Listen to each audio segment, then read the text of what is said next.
Seguimos tratando este tema tan importante.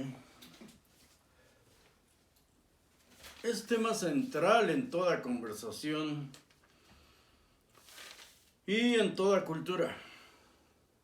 Antes, un saludo a Pablo Viriato, al Lalilay, Guadalupe Hogg, perdón si no lo pronuncio bien. Nos escribe de Santiago de Chile Viviana Ursúa, nos escribe Fernando Edgar, nos escribe también de Chile Yahan Valdivia, de República Dominicana Yajaira Mercado, nos escribe Fernando Rafael, nos escribe Mario Gali, Leal 9292 desde Chile, nos escribe Bellas Flores, un saludo. Nos escriben de Colombia, Valle del Cauca, Miguel Ángel. Nos escriben de España, Laura Céspedes, un saludo. Sabio Yomero. De Boston nos escribe Rocío de la Mañana. De Tlaxcala, Hilario Suárez. Nos escriben de Querétaro y también de la Ciudad de México. Nos escribe Jorge Galvez, nos escriben de República Dominicana, nos escriben de Guayaquil, Ecuador, de Santa Rosa, Río Grande do Sul, nos escriben de Tabasco, nos escribe también Rafael Barquisimero de Venezuela, Rafael de Barquisimero, Venezuela, de Chile nos escribe Leonardo Durán. Tal vez, si logro terminar con tanto trabajo, hagamos un en vivo, un live. Nos escribe Osman Sánchez, nos escribe El Hombre del Cántaro y nos escribe Peruana 52. Un saludo a todos. Y una disculpa, solo puedo leer ya los comentarios que vienen en el último video. Y tratando precisamente un tema que empecé hace 2 videos y sobre todo el video anterior acerca de lo que a mí me ocurrió. No fue casual que yo hiciera ese comentario, fue totalmente intencional, porque tiene que ver con lo que estamos tratando. Y no existe una sola idea sobre lo que estamos tratando. El alma, el espíritu. ¿Cuándo eres un alma viviente? ¿Qué es un espíritu? ¿Qué es la conciencia? Este tema no es nuevo. Desde que el hombre empezó a razonar, todas las culturas han dedicado su tiempo y su esfuerzo en ello. Interesa sobremanera a los soldados, los que enfrentan la muerte día con día. Interesa a los abogados que hacen las leyes. Interesa a los teólogos también.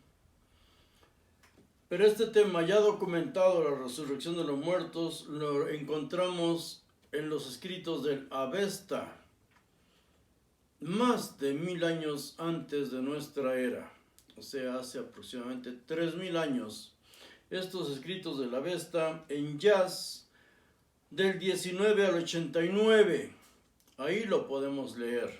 Ellos tratan de la resurrección de los muertos, tratan de un Salvador, tratan de un Mesías. 1000 años antes de Cristo ya estaba escrito todo eso.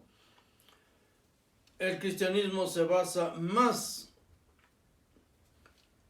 en las doctrinas persas que en las egipcias, en las sumerias, en las babilonias. Lo vamos a ver más adelante. Sobre todo porque no todos aceptan un mismo concepto, no todos tienen la misma idea. ¿Qué es la conciencia? Empezamos a hablar hace semanas ya, una disculpa, me tardé demasiado. ¿Qué es la conciencia? La conciencia la tenemos en vida, mientras respiramos. Por eso repito, vean el video anterior. Solo mientras estamos respirando, nuestro cerebro tiene conciencia, porque el oxígeno es la chispa de vida. El oxígeno es la chispa de vida para que un ser humano por sí mismo viva, sin ayuda de los demás, de nadie más, de nada más, en este caso, en nuestro tiempo de aparatos. Podemos perder la conciencia por un trauma físico o mental. Si perdemos la memoria, automáticamente ya somos otra persona, somos otro ser. ¿Por qué no recordamos nuestras vidas pasadas si es que reencarnamos? Cada cultura tiene sus propias respuestas. La judeocristiana formuló las suyas. El pensamiento iba evolucionando hasta que nos impusieron dogmas. No debemos razonar, es esto y punto. Pero razonarlo es interesante. ¿Qué ocurre cuando estás inconsciente? Cuando en tu cerebro no tiene oxígeno, el combustible, para que exista un proceso químico, físico-químico, las sinapsis se vayan comunicando, se apaga, se corta la corriente, ya no hay combustible. Repito, ¿qué ocurre cuando somos anestesiados? ¿Qué ocurre cuando mueres? ¿Y qué es de tu alma antes de nacer? La Biblia nos muestra infinidad de ejemplos, a cual más de infantiles, tratando de explicar esto, porque no solo Jesús resucita a un muerto, y desde luego no solo Él resucitó, y Él en vida había sido poseído por otro espíritu. Eso creían ellos, está escrito en la Biblia, pero no la leemos, pues ahorita la vamos a leer. Repito, Elías resucita al hijo de una viuda, la viuda de Sarepta. Este relato lo encontramos en 1 Reyes 17:23 y dice claramente que él le devolvió el aliento al niño, el aliento, volvió a respirar. Pero la palabra en hebreo que viene escrita ahí, 1 Reyes 17:23, es nefesh. Nefesh. Eliseo resucita al hijo de una tsunamita.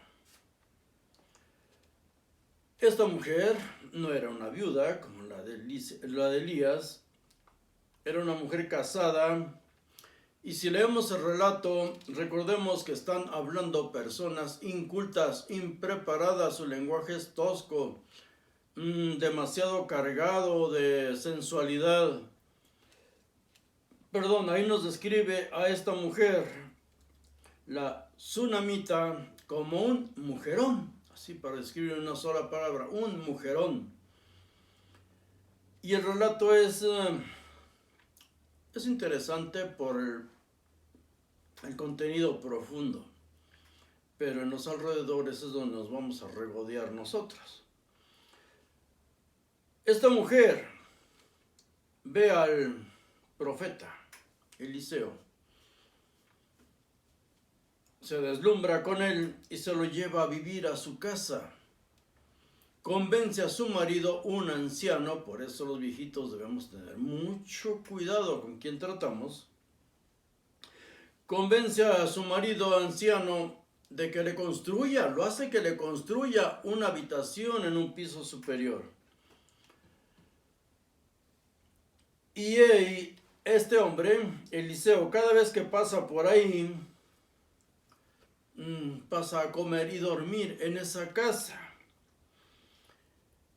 Entonces le dice Eliseo a su criado, a su sirviente, de él, al suyo: ¿cómo le agradeceremos a esta mujer todas las atenciones que tiene para con nosotros.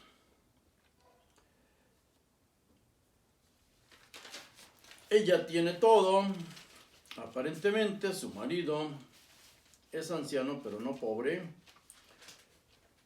Dice, tráemela, deja preguntarle qué es lo que quiere que yo haga por ella. El sirviente la lleva y le pregunta, ¿qué quieres que haga por ti? Que hable con el rey, que hable con el comandante de guardia. Se supone que Eliseo es un gran personaje, que anda montado en una burra y todo pulguiento, no tenía ni dónde comer, pero ahí se hace pasar por un gran personaje. Ante esta mujer le lavó el cerebro, obviamente, como hoy vemos a muchos pastores.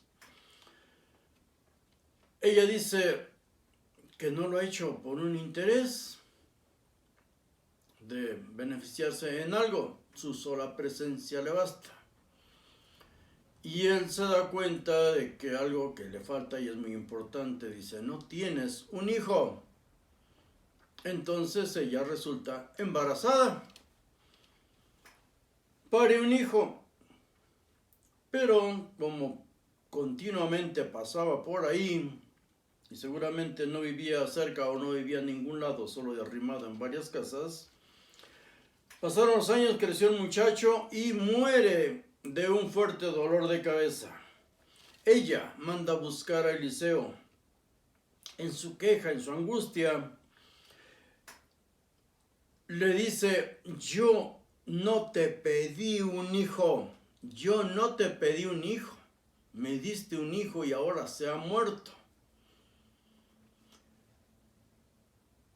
Pero aquí viene una palabra, cuando ella va angustiada a encontrar a Eliseo y a su sirviente, el relato dice que su alma sufre, ella está viva. Su alma sufre y nuevamente encontramos la palabra nefesh. Pongamos mucha atención en esto. Ella está viva, ella está angustiada, viva, sufriendo su alma, su cuerpo y su alma, toda ella, todo su ser. Nefesh. Bien, Eliseo dice para calmar a esta mujer y como él seguramente no era un jovenzuelo, le entrega su bastón de mando que tiene mucho que ver ese símbolo del bastón, un bastón. Le entrega su bastón y le dice al sirviente, adelántate, ponlo sobre el niño para que haya un renuevo, para que resucite, se levante, despierte. La palabra es la misma. Ahora vamos a ver. El criado se adelanta con el bastón de Eliseo y lo puso sobre el niño. El niño estaba muerto y la palabra en hebreo, mut, muerto, sobre la cama. Eliseo llega, y para no hacer el cuento muy largo, pero el relato está en la Biblia, todo esto, si quieren buscarlo, deberían leerlo. Eliseo llega y dice, déjenme solo con el niño. El niño está tendido en la cama. Y Eliseo le devuelve la vida, le transmite aliento de vida. Pero el relato, repito, las palabras son de gente de las montañas, son rústicas, pesadas. Y debemos buscar las palabras clave en Biblia interlineal y irnos de ahí a los diccionarios. Todo lo tenemos en un teléfono, más en una tablet o en una computadora. Biblia interlineal y escriban ahí los versículos. El relato es morboso. Su boca sobre la boca del niño, sus ojos sobre sus ojos y sus manos sobre las manos del niño, se entrelazado y besándolo, y todavía moviéndole pestañas con pestañas. Y el cuerpo del niño entró en calor, se calentó, literalmente dice ahí. Pero la palabra jamán es carne, basar, carne. Entró en calor, su cuerpo, basar, entró en calor. Jamán se calentó. Cuerpo y carne en hebreo es un eufemismo para las partes pudendas, los genitales. La Biblia no es para niños. La Biblia, cuando la leemos, a muchos nos aterroriza y dejamos que otro la lea por nosotros y nos diga las cosas bonitas que vienen ahí. Eliseo reanimó o despertó la carne del niño, no su alma. Despertó la carne. Está escrito ahí, literal, basar, carne, se calentó, Hamán se calentó. Busquemos, repito, Biblia interlineal, leamos todos estos pasajes, porque para nosotros se nos ha inculcado una sola palabra y nada más, un significado y nada más. No, tiene muchos significados, y aquellos que dicen hablar con inspiraciones divinas, lo divino en este libro no aparece por ningún lado. Todo tiene un sentido, todo tiene un porqué. Vámonos al Nuevo Testamento, porque en los tiempos de Jesús, el Nuevo Testamento habla de resurrecciones, pero no solo Jesús resucitó muertos, Pablo resucitó muertos, Pablo resucitó un hombre, y Pedro resucita a una mujer.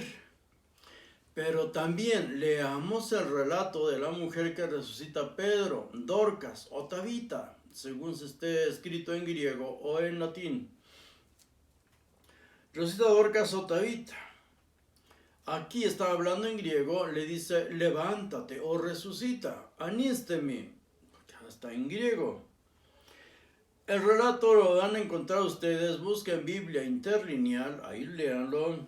Está en Hechos 9:39. Busquen, repito, todos los significados de cada palabra y busquen el más apegado a la razón, no a la ilusión que nos han vendido si leemos una Reina Valera o cualquier otra Biblia católica. Ahora vamos a ver. Cuando habla de Nefesh, Nefesh es el nivel más bajo y terrenal. Está relacionado con el cuerpo, con la vida física, los instintos, las acciones. Es el alma que va a ser juzgada. Todos vamos a ser juzgados por nuestras obras. El alma que va a ser juzgada es la que se llama, o se dice, Nefesh. El Ruach, cuando viene la palabra Ruach en los escritos hebreos, es el nivel más elevado, asociado siempre con la personalidad, las emociones, la moralidad, la capacidad de percepción y de comprensión. Nefesh es el alma animal. En uno o dos videos antes yo les dije o les leí lo que está escrito en la Biblia. Se atribuye a Salomón. Obviamente Salomón no existió, menos su escrito. Alguien escribió con ese nombre. Ahí dice: el alma del hombre y el de la bestia una sola cosa son. Ahora aquí vamos a entender qué palabra viene ahí, Ruach o Nefesh. Nefesh, el alma animal, el cuerpo físico, te mueres, tu conciencia. Nadie sabe qué es eso, pero la conciencia, el Ruach, el espíritu de vida, tú cambias a otra gente, le das nueva vida. Si le modificas su pensamiento, ese es el espíritu, el Ruach, ese es el espíritu, es lo que se puede transmitir, es el que puede dar vida nueva a otros seres. Pero no nos adelantemos. Nefesh es el alma animal, el alma instintiva. Es importante leer a Galeno, médico del siglo segundo de nuestra era. Su filosofía, más que sus aportes a la ciencia, su filosofía acerca del alma. Interesante. Pues bien, Ruach es el espíritu, es la psique en griego. Nefesh es el cuerpo vivo. Nos habla de los instintos y de las acciones. La respiración y vida física. Todo es referente al físico, a la vida. Se juzga a las almas nefesh, no a las almas ruach, a las almas nefesh, lo relacionado a las acciones, a sus obras. Porque el ruach, y volvamos a leer Eclesiastés 3, 19 y 20, ahí habla de ruach. Ruach es el espíritu relacionado con el mundo interior, las emociones, la personalidad, la capacidad de sentir y comprender. Ruach es el espíritu que se puede transmitir. Por eso los ejércitos adquieren un espíritu de guerrero, valor, la mística del guerrero, el valor, el sacrificio. Eres un nuevo ser. Debemos entender todas estas frases, no son frases sueltas, pero necesitamos comprenderlas, analizarlas en otro nivel de conocimiento. Porque lo cité antes, en referencia a los espíritus, a los dioses, a los demonios y todo eso que nos inculcan, bobamente nosotros no investigamos ni siquiera su raíz etimológica.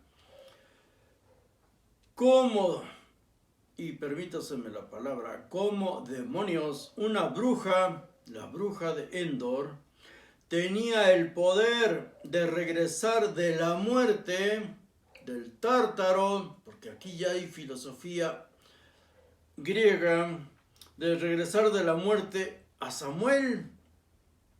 Si según sus propias palabras y lo que está escrito en la Biblia, ya se había convertido en un dios. Veo Elohim salir de ultratumba. Veo Elohim, está emergiendo Elohim, un dios. Samuel se había convertido en un dios. Eso es lo que está escrito. Pero ¿qué tipo de alma o espíritu había resucitado y se había posesionado del cuerpo de Jesús cuando hablamos del Nuevo Testamento? Jesús resucita. Jesús en vida cambió su forma de ser. De hecho, no era nadie. No era nadie, ya era un viejón de 30 años o más. Y nadie lo conocía, y nadie lo mencionaba. No existía, simplemente no existía. El ídolo, el líder de toda esa secta del camino, era Juan. Y ahorita vamos a detallar esto. Porque todos a su alrededor creían que Juan había resucitado en Jesús y por eso hacía estas obras. Cuando hablan de obras maravillosas, se refiere a ataques en el Antiguo Testamento, cuando dice haré maravillas atribuidas a Jehová, haré maravillas quiere decir que va a causar destrucciones. Repasemos y veremos. Pues bien, el Ruach de Juan, pues el Nefesh es el alma y el cuerpo juntos. Jesús tenía su propio Nefesh, son judíos. Podemos usar estas palabras en el Nuevo Testamento, atribuírselas a ellos, porque ellos son judíos. Y los que los rodeaban eran judíos, y los que empezaron con todo esto, por lo menos los primeros 100 años, eran judíos. Entonces ellos sí entendían esto que nosotros estamos adquiriendo ahora. El nefesh de Jesús, su alma viviente, era su cuerpo, su alma, su espíritu, todo. Él era un ser diferente, anónimo. El ruaj de Juan es la palabra, la doctrina, el adoctrinamiento, lo que lo hizo cambiar. Eso pensaban ellos, nosotros podemos pensar lo que queramos. El nefesh de Juan había muerto con él. Perduraba lo que había enseñado o transmitido a otros.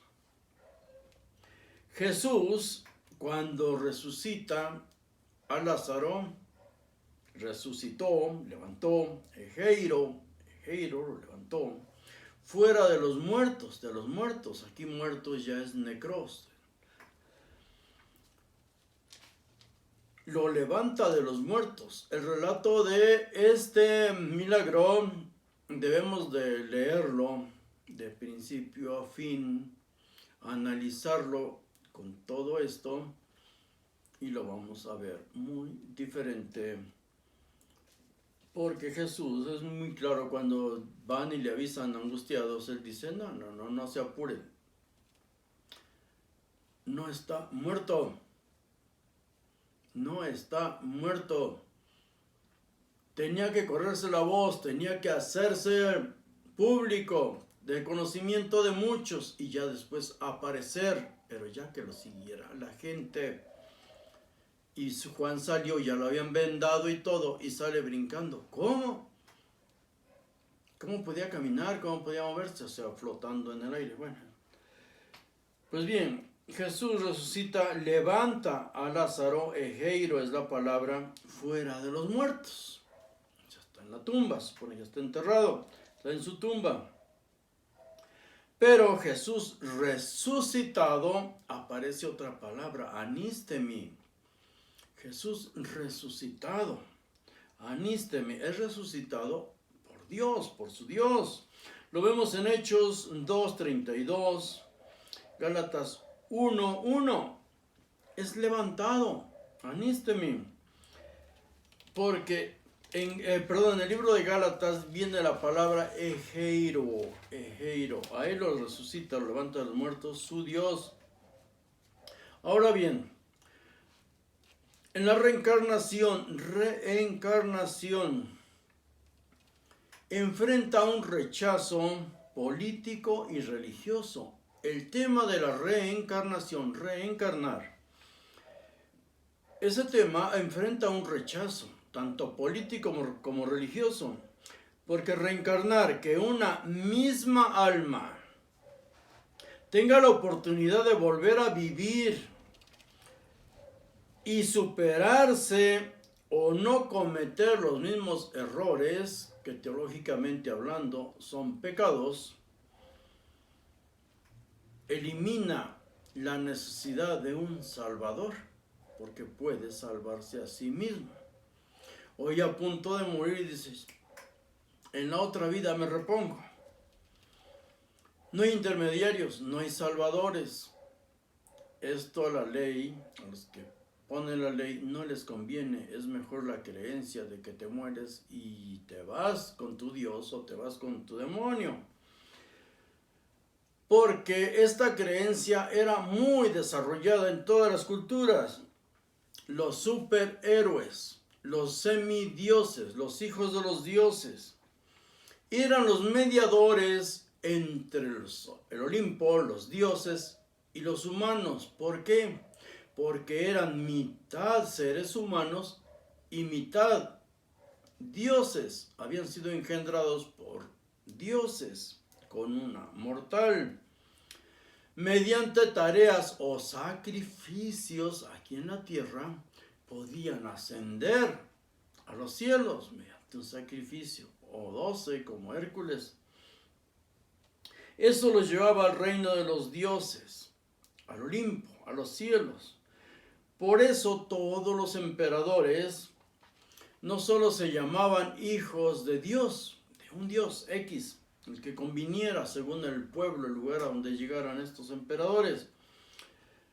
Pero ya en tiempos del cristianismo, ellos, los emperadores, no los religiosos, los emperadores fueron los que convocaron concilios, porque imponían, convirtiendo en leyes las creencias más favorables a su reino, no las más razonables. Política y teología siempre han influido en las leyes y los dogmas, ellos influyen en los dogmas que se le van a imponer a la gente.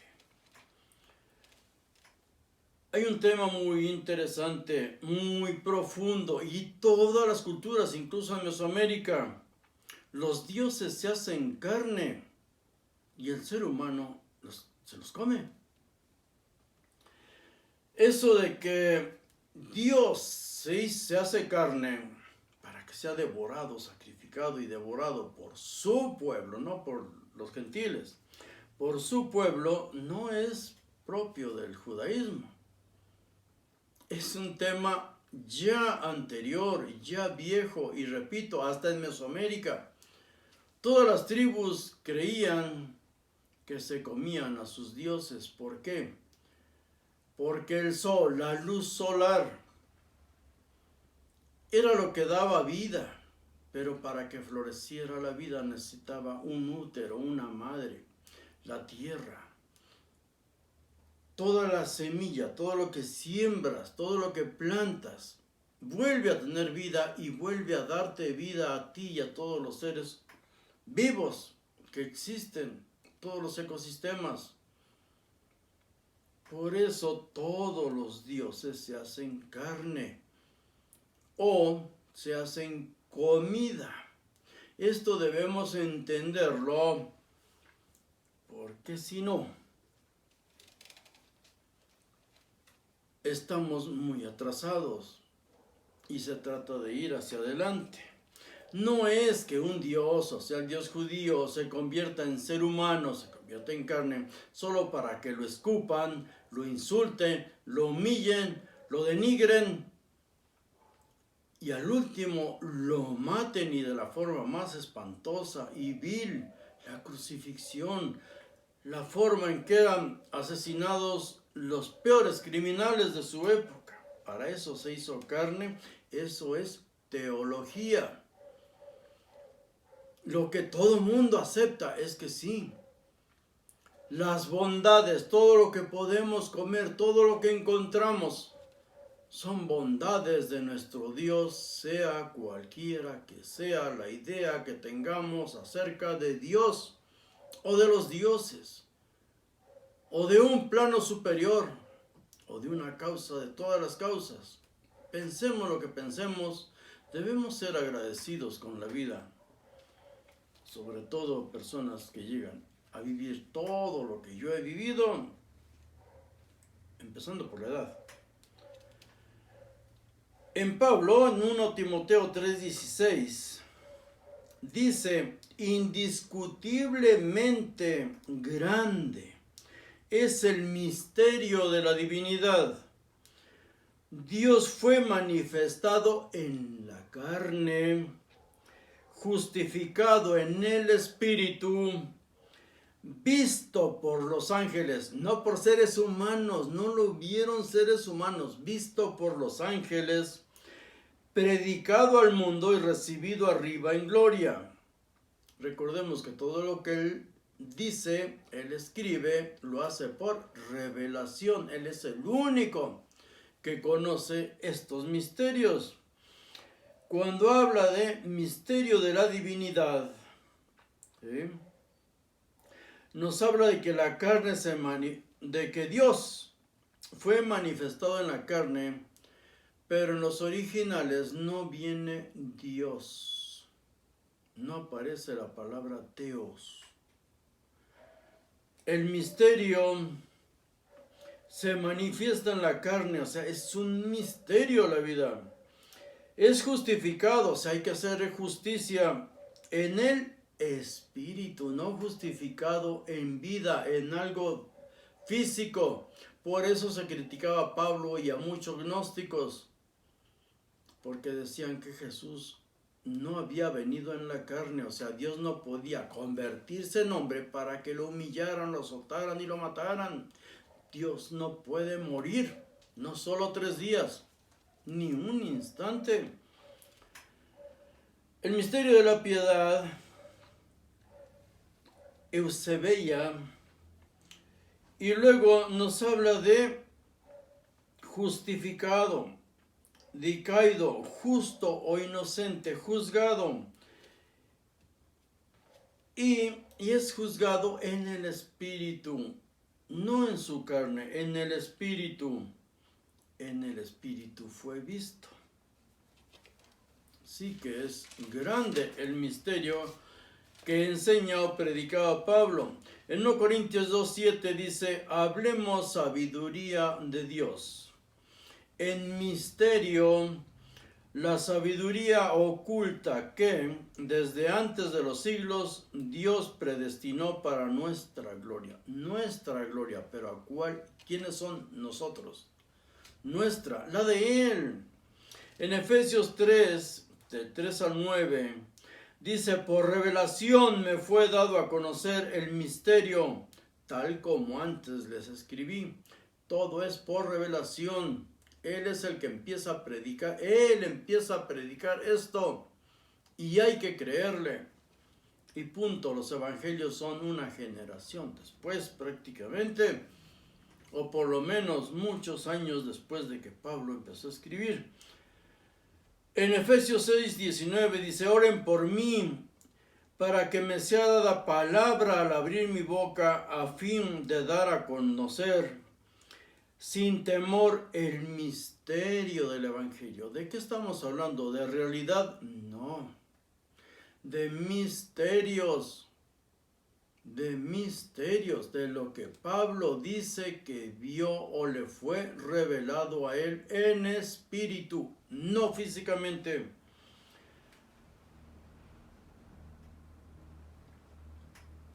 En Jeremías 23, del 5 al 6, viene algo que el cristianismo toma como profecía. Levantaré a David un renuevo justo, y él reinará como rey, actuará sabiamente y practicará el derecho y la justicia en la tierra. No dice que se va a llevar a la gente al cielo. Jeremías 23, del 5 al 6. Todo es aquí en la tierra. Habla de un renuevo, de un retoño. Les dije antes, cuando Eliseo manda a su sirviente con el bastón para que lo ponga sobre el cuerpo del niño, para ver si retoña, para ver si resucita, se levanta. ¿Por qué se usa el símbolo del bastón? Porque cuando se predica esos mensajes espirituales, cuando se predica a ese Dios, por eso Pablo dice, ahora los judíos no me hacen caso, yo voy a los gentiles. ¿Sí? Y Ciro, el rey persa, es llamado Mesías. Y era un persa, un Mesías persa. El cristianismo no entendemos, no leemos y creemos que tiene que ser de la tribu de Judá. Ya no hay tribus. Desde que son llevados a Babilonia y 70 años después regresan a un pequeño grupo que nació allá en Babilonia, una generación que no conocía a Israel. Desde que los llevan, ya llevan un nuevo espíritu, una nueva doctrina, un nuevo Dios, Ahura Mazda, el Dios de los cielos. Y es el que van a predicar. Ya no es un Dios tribal. Ellos ya no se consideran tribus, son una nación, toda la nación de Judea. Hoy es Israel. Toda la nación de Judea, una nación. No son una tribu, pero sus Mesías, levantaré un renuevo, un retoño. ¿Alguien sabe un poco de agricultura? Yo vi, porque soy de campo, soy de pueblo, de un pueblito muy pequeño, mi hermano sabía injertar árboles. En un tronco, un árbol de durazno, él cortaba las ramas e injertaba otra rama de un árbol de durazno mucho más grande, más jugoso, mejor producto para la venta. Pero en otras ramas del mismo árbol le injertaba ciruelo rojo, a otro ciruelo amarillo. O sea, ese árbol, cuando era tiempo de que floreaba y la cosecha, daba 5 frutos diferentes, la misma raíz.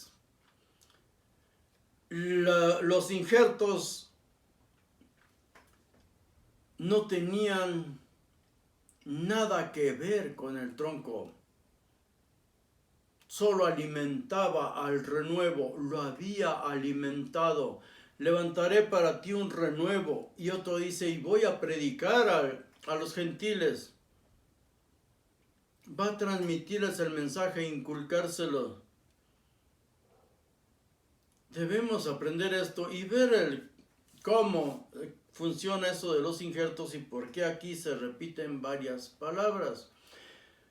Ruach, Nefesh, tienen 2 connotaciones diferentes. Este tema es tan interesante que vamos a hacer una segunda parte. Resucitamos, vamos a resucitar, resucitó Jesús y está de verdad desechada la reencarnación. Vamos a grabar una segunda parte porque esto es muy extenso, muy profundo, pero de verdad muy interesante. Un saludo, un abrazo a todos y gracias por escribirnos y vernos.